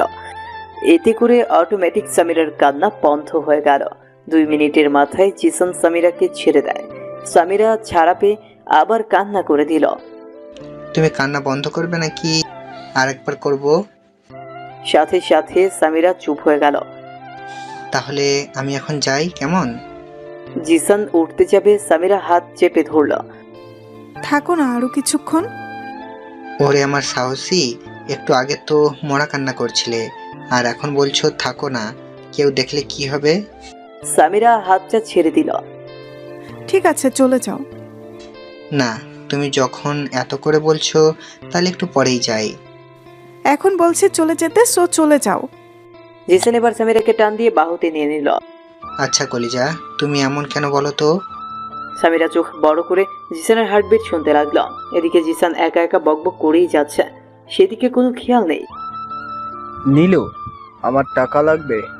তুমি ফুপির কাছ থেকে আমাকে 50,000 টাকা এনে দাও। আরে এত টাকা দিয়ে তুমি কি করবা? জানু, বন্ধুদের সাথে কক্সবাজার যাব, টাকা লাগবে না। তাহলে তুমি চেয়ে নাও আমার কাছে, আমাকে কেন বলছো? জানু, কি বলছো এসব? আমি পারলে তোমাকে বলতাম নাকি? আমি নিজেই ফুপির কাছ থেকে নিয়ে নিতাম। ঠিক আছে, আমি দেখছি কি করা যায়। আম্মু, আমার কিছু টাকা লাগবে।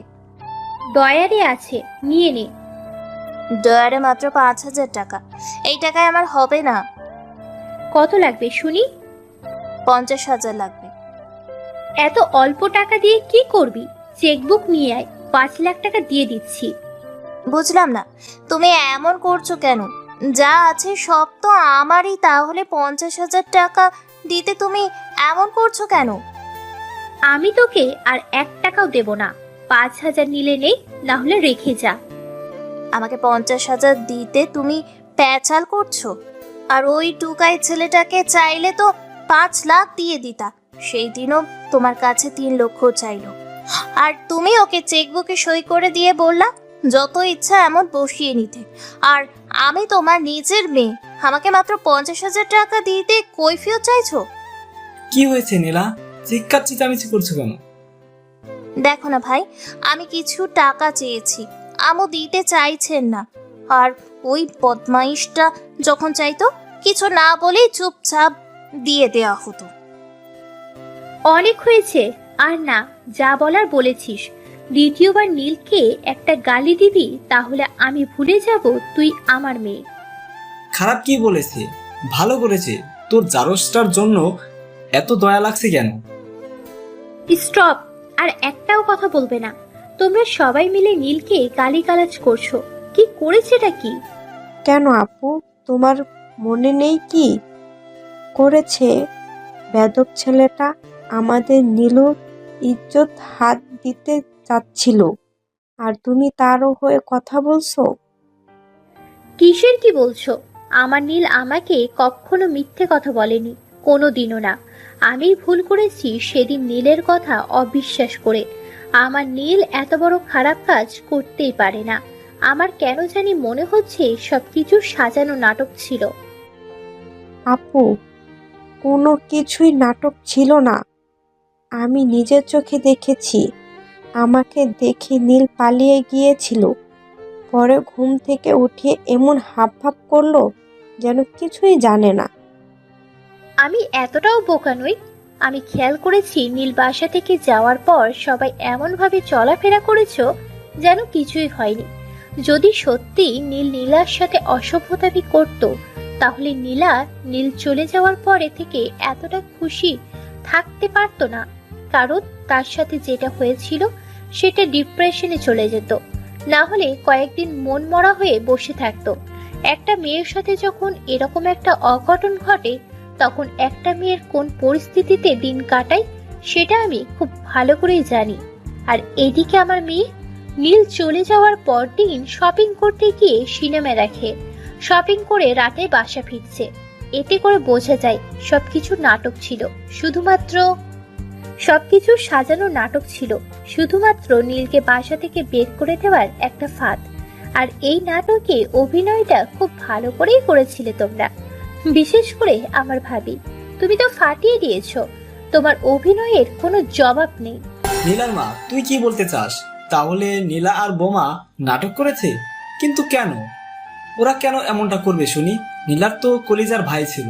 তাছাড়া বোমাও কোনোদিন নীলাকে অন্য চোখে দেখেনি, নিজের ছেলের থেকেও বেশি আদর করতো। ওই নীল হারামজাদা একটা 2 পয়সার ছেলের জন্য শুধু শুধু ভুল বুঝেছিস বোমাকে। বাবা প্লিজ, আমি শেষবারের মতো বলছি, নীলকে নিয়ে আর একটাও বাজে কথা শুনতে চাই না। জানো, তোমাদের মতো একটা খারাপ দিক আছে, আর সেইটা হলো কেউ যদি তোমাদের উপকার করে তোমরা খুব দ্রুত সেটা ভুলে যাও। কি বলতে চাইছিস তুই? কে আমার কোনো উপকার করলো আর আমি কার উপকারের কথা ভুলে গেলাম? বাবা, 2000 সালের কথা মনে আছে? সেদিনের কথা যখন আইসিইউতে মৃত্যুর পথে যাত্রী ছিলাম। আমি ঢাকা থেকে বেড়াতে এসেছিলাম, এসেই আমি অসুস্থ হয়ে পড়ি। ডক্টর বলেছিল আমার 2টা কিডনি খারাপ হয়ে গিয়েছে। 1 সপ্তাহের ভিতরে যে করেই হোক একটা কিডনি হলেও আমাকে দিতে হবে, না হলে আমাকে বাঁচানো সম্ভব নয়। সেদিন তুমি পাগল হয়ে গিয়েছিলে, এদিকে সেদিকে ছুটে বেরিয়েছিলে, কিন্তু কোথাও একটা কিডনি পাওয়া যায়নি। অবশেষে পত্রিকায় বিজ্ঞাপন দিয়েছিলে একটা কিডনি দিতে পারলে তুমি 1 কোটি টাকা দেবে। তবুও কোথাও কিডনি পাওয়া যায়নি। সবাই যখন আমার বেঁচে থাকার আশা ছেড়ে দিয়েছিল, ঠিক 6 দিনের মাথায় কেউ একজন এসে একটা কিডনি দিয়ে আবার চলেও গেল, অথচ কেউ জানতে পারলো না কে দিয়েছে, আর কেউ জানার চেষ্টাও করনি। ব্যাস, আপনার মেয়ে বেঁচে গিয়েছিল, এটাই হলো। তোর কিডনির সাথে এসবের সম্পর্ক কি? কি সম্পর্ক সেটা তুমি জানোও না, আর কোনোদিনও জানবেও না যদি আজকে না বলি তবে। সেদিন স্বামীরা আমাকে কিডনি দিয়েছিল, এমনকি যখন ও মারা যাচ্ছিল, মারা যাওয়ার কিছুক্ষণ আগে ওর যে একটা কিডনি ছিল সেটাও আমার জন্য রেখে গিয়েছিল। যে মানুষটা আমাকে মরে যাওয়ার থেকে বাঁচিয়ে নতুন জীবন দান করলো, আমি তার জন্য সামান্য কিছু করতে পারবো না? তোমরা তো জানোই না নীল কার ছেলে। নীল সেই মায়ের সন্তান যে মা তোমার মেয়ে আবার নতুন করে বাঁচিয়ে রেখেছিল, আমাকে নতুন জীবন দান দিয়েছিল। নীল সেই মায়ের সন্তান, আর তোমরা কি না তাকে এত কষ্ট দিচ্ছ? বাবা, তোমরা বারবার বলো না ওই কি যেন জারজ না কি যেন। তোমরা সত্যিটা না জেনে কিভাবে পারো অন্য কাউকে এইভাবে মিথ্যে অপবাদ দিতে? নীল কোনো জারজ সন্তান নয়, ওর বাবা আছে। ওর বাবা যে কেউ নয়, বাংলাদেশের সবচেয়ে বড় কোটিপতিদের একজন। মেঘনা গ্রুপের চেয়ারম্যান রায়হান মাহমুদের একমাত্র ছেলে জিশান মাহমুদ নীলের বাবা। ওর বাবা যদি জানতে পারে না নীল এখনো বেঁচে আছে, তাহলে 24 ঘন্টার মধ্যে ওকে খুঁজে বের করে তাকে সাথে নিয়ে যাবে, যেটা আমি চাই না। কি বলছিস এসব? নীল ও রাকিব মামুনি কেউই কোনো কথা বলছেন না, সবাই দাঁড়িয়ে চুপচাপ শুনছে। আমি শুরুতেই ভুল বলেছি সত্যটা গোপন রেখে, এই জন্যই বলিনি নীল শুনলে কষ্ট পাবে। 2000 সালের শুরুতে সরকারিভাবে স্কুল কলেজ সবই বন্ধ। নূরজাহান বাসায় আসবে, সকাল থেকেই ব্যাগ গুছিয়ে রেখেছে, আর একটু পরেই বেরিয়ে যাবে। আচ্ছা নূর, আমাকে তোর সাথে নিয়ে চল না। আমি এখানে একা একা কি করব শুনি? কি করবি সেটা তুই জানিস না? প্রেম করবি চুটিয়ে, প্রেম করবি জিশানের সাথে। আরে কি বলছিস এসব? প্লিজ আমাকে নিয়ে চল তোর সাথে। দেখ বোন, আমাকে জিশান ডাইরেক্ট না করে দিয়েছে তোকে যেন আমার সাথে না নিয়ে যায়। এই কয়েকদিন নাকি তোর সাথে পুরো শহর ঘুরবে, আমি তোকে নিয়ে গেলে আমাকে কেলাবে। জিসান এই কথা বলেছে? হ্যাঁ, অবশ্যই বলেছে। ও না বললে আমি তোর সাথে করে নিয়ে যেতাম। আর শোন, তোর জন্য একটা গুড নিউজ আছে। কি গুড নিউজ বল শুনি। আরে ধুর, আমি দেব নাকি? নিউজটা দুলাভাইয়ের মুখে শুনে নিবি। ঠিক আছে যাও, বিদায় হও। তোকে সাথে নিয়ে যাচ্ছি না দেখে এমন করিস? প্লিজ জানো, রাগ করিস না। আমি তো আবার চলে আসবো, মাত্র 4 দিন থাকবো বাসায়। অতঃপর নূরকে টার্মিনাল অবধি ছেড়ে দিল সামিরা। বিকেলে হোটেলের ছাদে দাঁড়িয়ে আছে সামিরা, আর আকাশে হালকা কুয়াশা জমেছে, সেদিকেই তাকিয়ে আছে। হঠাৎ করে ছাদে একটা ছোট পাথর এসে পড়ল। নিচ থেকে কেউ ছুঁড়ে মেরেছে হয়তো। দূর থেকে লক্ষ্য করলো পাথরে কাগজ মোড়ানো। কাছে গিয়ে কাগজটা খুলে দেখলো কিছু একটা লেখা। কলিজা, আমি নিচে অপেক্ষা করছি, তুমি এক্ষুনি রেডি হয়ে চলে আসো, তোমাকে নিয়ে একটা জায়গায় যাব, ইতি তোমার বখাটে। সামিরা খুব ভালো করেই বুঝতে পারলো এটা জিসানের কাজ। চিঠিটা পাওয়া মাত্র তাড়াতাড়ি নিচের দিকে তাকালো। দেখে সে দাঁড়িয়ে আছে একটা টি শার্ট আর একটা ছেঁড়া প্যান্ট পরা। ইশারায় বলল, 5 মিনিট দাঁড়াও, আমি আসছে। সামিরা রুমে গিয়ে রেডি হয়ে নিচে চলে আসলো। জিসান দাঁড়িয়ে আছে। এই চলো তাড়াতাড়ি। জিসান আগে থেকে একটা রিক্সা দাঁড় করিয়ে রেখেছিল। জিসান সামিরার পাশে উঠে বসলো। সামিরা একবার জিসানের দিকে তাকিয়ে, কি বললে, আমি বখাটে? কই, কে বলল? কি মনে করো আমি শুনতে পাইনি? আপনার মাথার চুলগুলো এইভাবে এলোমেলো কেন? আর মনে হয় আপনার কাছে টাকা নেই, তাই ছেঁড়া প্যান্ট পরে এসেছেন। জিসান এবার ভ্রু কুঁচকে সামিরার দিকে তাকিয়ে রইল। আপনি এভাবে বাংলা ছবির ভিলেনের মতো তাকিয়ে আছেন কেন? তুমি একটু আগে কি বললা? আমার কাছে টাকা নেই, আমি ছেঁড়া প্যান্ট পরে এসেছি, আমাকে কিছু টাকা দেবে, একটা প্যান্ট কিনবো, প্লিজ না করো না। এরকম ভিলেনের মতো না তাকিয়ে ডাইরেক্ট বলে দিলে কি হয়? আমি তো ভয় পেয়ে গেছিলাম। আচ্ছা, তোমাকে টাকা দেওয়া যাবে না, চলো তোমায় একটা প্যান্ট কিনে দেবো। ঠিক আছে মামা, মার্কেটে যাও তো। জিসান সামিরার দিকে তাকিয়ে আছে, আর সামিরা শহরে থাকা সব কয়টা গাড়ির দিকে তাকিয়ে তাকিয়ে দেখছে। কি অদ্ভুত মেয়ে, কি অদ্ভুত মেয়েটা। রিলেশনের 2 বছর হয়ে গিয়েছে, এখন আমাকে আপনি আপনি করে কথা বলে। কোনোদিনও আমার বিষয় জানতে চায়নি, আর আমিও বলিনি। তবে নূর অনেকবার জিজ্ঞাসা করেছিল আমার বাসা কোথায়, বাবা কি করেন, ভাই বোন কয়জন।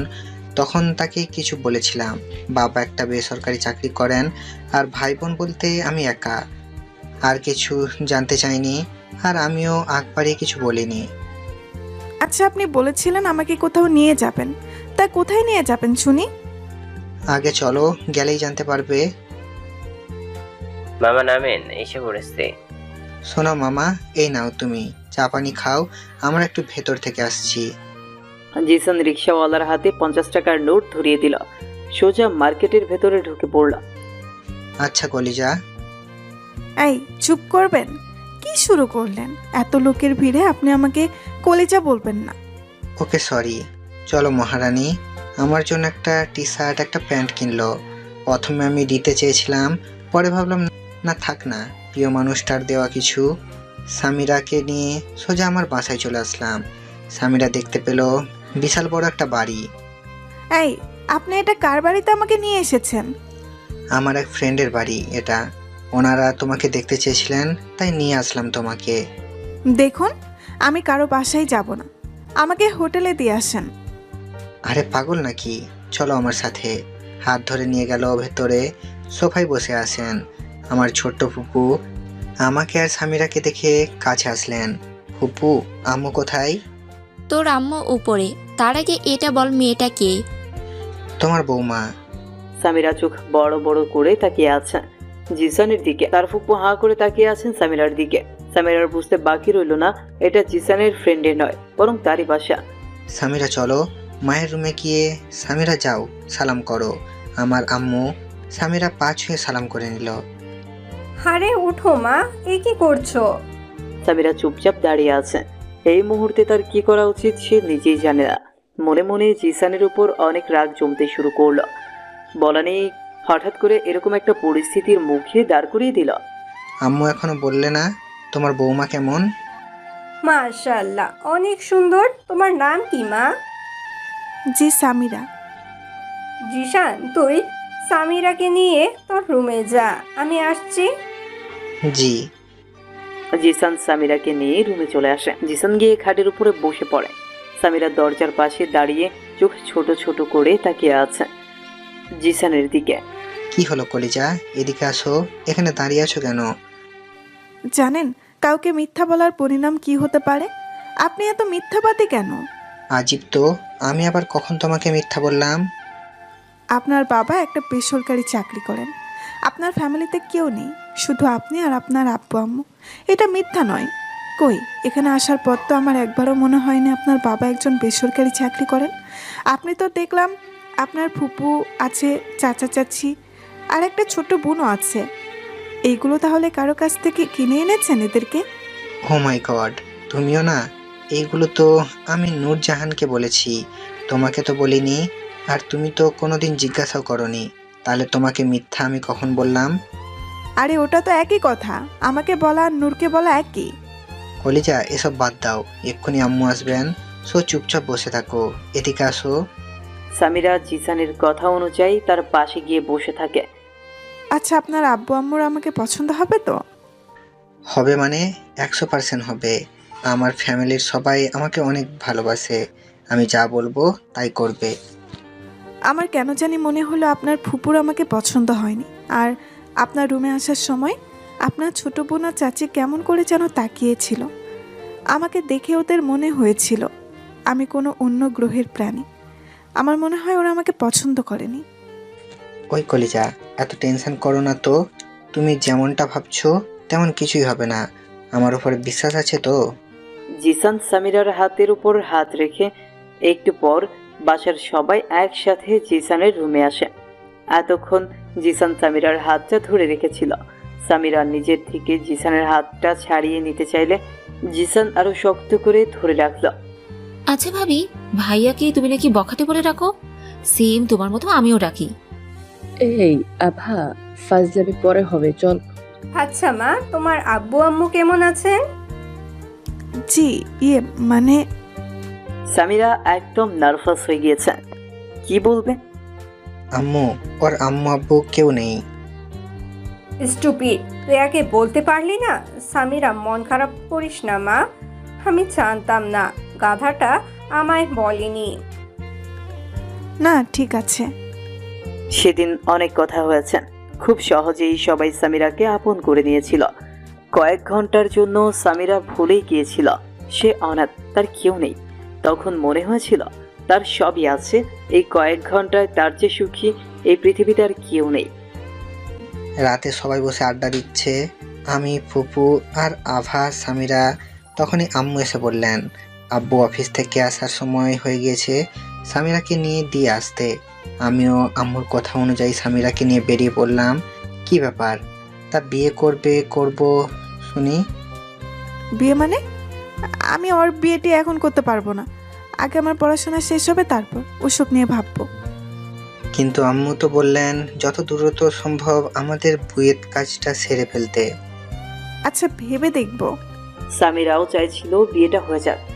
জিসানের পরিবার একদিনে যতটা ভালোবাসা দিয়েছেন সেই ভালোবাসা সারা জীবন পেতে চায়। এই কয়েকদিন এইভাবেই চলে যায়। জিসানের সাথে ঘোরাঘুরি, ওর বাসে যাওয়া, আবার ওর বাবা ও চাচা অফিস থেকে আসার আগেই চলে আসা, এরকমই 5 দিন চলে যায়। এদিকে সামিরা নূরের আসার অপেক্ষা করছে। নূরের সাথে সবকিছু শেয়ার করতে হবে, না হলে ওর ভেতরে হজম হবে না। কিন্তু 5 দিন নিয়ে আজকে 10 দিন হয়ে গেল, এখনো আসার খবর নেই। তখন মোবাইলেরও যোগ ছিল না, থাকলেও খুব কম মানুষের হাতেই মোবাইল ফোন ছিল। জিসানের মোবাইল দিয়ে কয়েকদিন ওর বাসায় কল করেছিল, কিন্তু কেউ কল রিসিভ করেনি।